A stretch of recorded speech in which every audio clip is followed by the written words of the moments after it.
অনেকদিন পর আমি আমি কিন্তু এনে ব্লগের কথা করছি, তোমরা এদিক মনোযোগ দাও। আমরা এখন আছি আবালপুর, কি নামে এলাকার নাম কি জানো কেউ? আচ্ছা যাই হোক, আবালপুর আইছি। আমার সাথে মিরাজ আছে। মিরাজ অনেকদিন পর আমার সাথে আজ ঘুরতে আসছে। ও আসে না, ও ফ্যামিলি বর্গ নিয়ে ব্যস্ত আছে। এবার সে ভাগ্নে আছে। তো এই আবালপুরে যতদূর চোখ যায়, মাঠের পর মাঠ, শুধু সরিষা আর সরিষা। মাগুরায় সরিষা ক্ষেত বলতে বোধহয় সবাই আবালপুর বোঝে। তাই আমরাও চলে আসছি, আর আপনাদেরও দেখাবো আজকে এখানে কত পরিমাণে সরিষা আছে। চারিদিকে এত সরিষা ফুল, সরিষার গন্ধ, আর কানে ভেসে আসছে মৌমাছির গুনগুন শব্দ।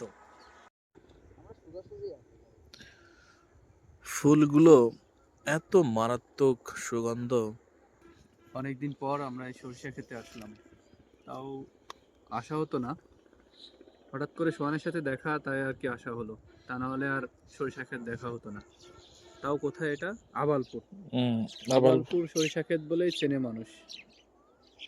জায়গাটা খুব সুন্দর। আমার লাইফে আমার মনে হয় যে এত সুন্দর, আমার মামার সাথে প্রথম আসা, আর এত সুন্দর একটা জায়গা উপভোগ করার জন্য মামাকে অসংখ্য ধন্যবাদ। এই যে প্রকৃতির মাঝে আমরা আছি, এমন প্রকৃতির মাঝে কিন্তু শহরে থাকা যায় না। শহরে গাড়ির শব্দ, ধুলো, বালি ছেড়ে এই যে আমরা গ্রামের মধ্যে আসছি, প্রকৃতির ছোঁয়া নিচ্ছি, সরিষা ফুলের ছোঁয়া নিচ্ছি, খুব ভালো লাগতেছে। আমার আসলে এই পরিবেশে এসে একটা কবিতায় মাথায় ঘুরপাক খাচ্ছে, সেটা হলো বুদ্ধদেব বসুর কবিতা চিল্কায় সকাল। আমি 4 লাইন অন্তত আমি আবৃত্তি করতে চাই কবিতাটি।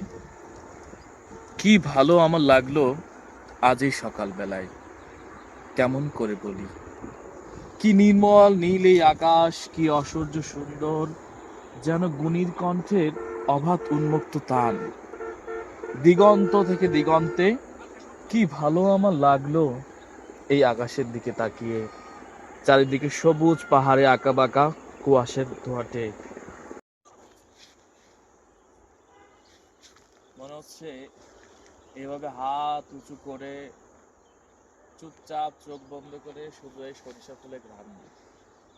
পরিবেশটা এত দুর্দান্ত, চমৎকার।